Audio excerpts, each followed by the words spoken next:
రాష్ట్రం అంతా కూడా చర్చ జరుగుతున్నది. 23వ తారీఖు నాడు సాయంత్రం నన్ను ఒక అతిథిగా జూమ్లో డిబేట్లో పాల్గొన్నామని వారి విజ్ఞప్తి మేరకే, ఏబిఎన్ విజ్ఞప్తి మేరకే నేను హాజరు కావడం జరిగింది. ఆ సందర్భంగా జరుగుతున్న చర్చ ఏదైతుందో అది చాలా ఉద్వేగభరితమైన వాతావరణంలో జరుగుతున్న చర్చ.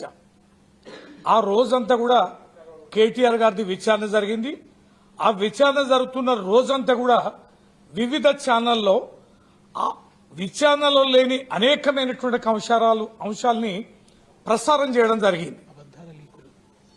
అనేకమైనటువంటి అబద్దాలు అక్కడ జరగనివి వాస్తవాలుగా చిత్రీకరిస్తూ ప్రసారాలు చేశారు. మేము కాస్త మానసికంగా ఒత్తిడి గురైనాం. ఏంటి పరిస్థితి నిజంగా జరిగిందా అని బయటకు వచ్చాక కేటీఆర్ గారు ప్రెస్ మీట్ పెట్టాక అప్పుడు తెలిసింది ఈ రోజంతా జరిగిన ప్రసారాలు అవాస్తవం అని, విష ప్రచారం అని తేలింది. అప్పుడు డిబేట్లో దీని మీదే చర్చ. వెంకటకృష్ణ గారు యాంకర్, వారు అడుగుతున్నారు, నేను సమాధానం చెప్తున్నా. విచారణ జరుగుతుంది, ఫోన్ ట్యాపింగ్ జరిగిందా జరగలేదా, ఒక సిట్ వేశారు, సిట్లో మళ్ళా సభ్యులు మార్చారు, మరో కొత్త టీం వేశారు, హరీష్ రావు గారిని పిలిచారు, కేటీఆర్ గారిని పిలిచారు, విచారణ జరుగుతుంది. కానీ విచారణలో లేని అంశాలన్నీ లీకుల పేరిట వాస్తవాలుగా ప్రజల్లోకి విష ప్రచారం ఎలా చేస్తారని చెప్పి నేను అడిగాను. ఎవరు దీన్ని బ్రీఫ్ చేస్తే ప్రసారం చేస్తున్నారు? మీడియా కాంగ్రెస్ చేస్తుందా, ప్రభుత్వం చేస్తుందా, లేదా వీరంతటా వీరే ప్రసారాలు చేస్తున్నారా, సిట్టు చేస్తుందా అని చెప్పని నేను అంటే, సిట్టు చేస్తుందని మీరు ఎట్లంటారు అని ఆయన నా మీద గద్దించడం, వాడెవడో వీడెవడో మాట్లాడితే నువ్వెలా మాట్లాడతావా అని నన్ను నిలదీసినప్పుడు నేను ఒక మాట జారడం జరిగింది. అది ఏబిఎన్ ఉద్దేశించాలే, వెంకటకృష్ణ గారిని ఉద్దేశించనలే.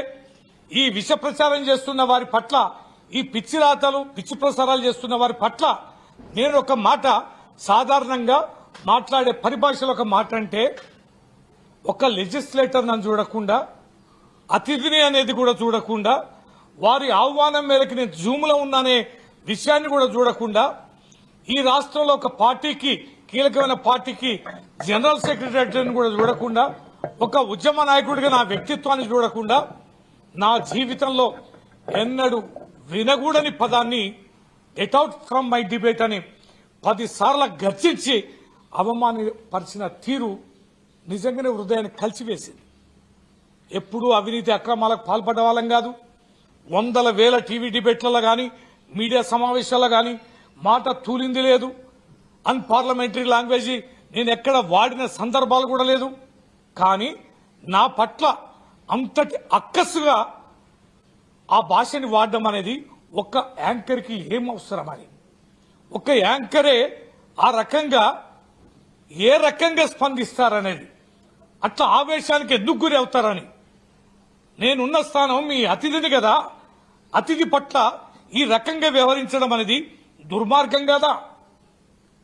చట్టసభలో కొంతమంది లక్షలాది మంది ప్రజల యొక్క ప్రతినిధుల ద్వారా ఎన్నిక కాబడిన నా స్థాయిని కూడా ఈ రకంగా దిగజార్చడం సరి అయిందేనా అనే దానిపైన మనసు వికలమై బాధపడుతున్న సందర్భంలో యావత్ తెలంగాణ ప్రజలు, యావత్ ప్రపంచంలో ఉన్న తెలంగాణ బిడ్డలు స్పందించిన తీరుకు నేను కృతజ్ఞత తెలియజేస్తున్నా. ఒక్క తాటిపైకి వచ్చారు, ఏకఖండంగా ఈ రకంగా వ్యవహరించిన తీరుని ఖండించారు. మా పార్టీ ఈ ఛానల్ని నిషేధించారు. మా పార్టీ కార్యక్రమంలో ఎక్కడ పాల్గొనడానికి అవకాశం లేదని మా పార్టీ అధ్యక్షుడు కేసీఆర్ గారికి, వర్కింగ్ ప్రెసిడెంట్ కేటీఆర్ గారికి, యావత్ మా పార్టీ నాయకత్వానికి నేను కృతజ్ఞత తెలియజేస్తున్నా. ఈరోజు ఒక చట్టసభలోని సభ్యుడికి జరిగిన అవమానాన్ని సరైంది కాదు, ఇది చట్టసభకి అగౌరవం, సభ్యులకి అగౌరవం అని మా సభ్యులు, మా మసూనాచారి గారు, మా విప్ గారు దేశపతి గారు, మా డిప్యూటీ లీడర్స్ రమణ గారు, పోచంపల్లి శ్రీనివాసరెడ్డి గారు, శాసన మండలి సభ్యులు నవీన్ రెడ్డి గారు, ఇతర మా సభ్యులందరూ ఎట్టి పరిస్థితుల్లో ఇది సభానాయకుడికి తెలియజేయాలి, మా చైర్మన్ గారికి తెలియజేయాలి, కంప్లైంట్ ఇవ్వాలి, విచారణ జరిపించాలి. భవిష్యత్తులో ఈ రకంగా వ్యవహరించే అమర్యాదకరమైనటువంటి ఛానల్స్ పైన చట్టబద్దమైన చర్యలు చేపట్టాలని చైర్మన్ గారిని కోరడం, వారు సమయం ఇవ్వడం, పూర్తిగా మా వివరణ అంతా కూడా వారు తీసుకోవడం జరిగింది. ఖచ్చితంగా విచారణ జరుపుతామని వారు తెలియజేయడం జరిగింది.